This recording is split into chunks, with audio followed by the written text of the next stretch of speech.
Laptop இன்னைக்கு கொடுத்தீங்க, நீங்க 5 வருஷமா நீங்க லேப்டாப் கொடுத்தீங்கன்னா லேப்டாப் கொடுத்தீங்கன்னா ஒத்துக்கிறேன்.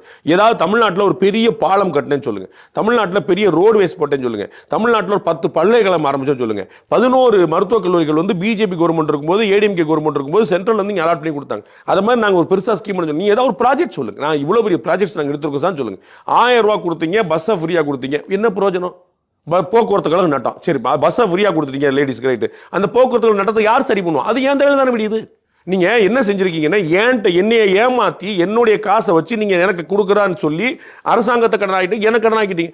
அண்ணாமலை சொன்னாரா இல்லையா, ஒவ்வொருத்தர் தலையிலும் எவ்வளவு, ஒவ்வொரு குடும்ப அட்டைக்கும் எவ்வளவு 4 லட்சம் இருக்கு அப்படின்னு சொல்லி ஒவ்வொரு ஆளு ஒவ்வொரு ரேஷன் கடைக்கு 2 லட்சம் ரூபாய், ஒவ்வொரு ஆளுக்கு 40,000 ரூபாய், ஒவ்வொரு ஆளுக்கு கடனை மாட்டி வச்சிருக்காரு. என்ன கணக்கு, எப்படி கடன் பண்ண முடியும்? அப்ப ஒட்டுமொத்தமா தமிழ்நாடு முழுக்க கடல்ல தத்தளிக்குது. யார் தலையில் விடியும்? தமிழ்நாடு கவர்மெண்ட் தானே. தமிழ்நாடு கவர்மெண்ட் எப்படி வரும்?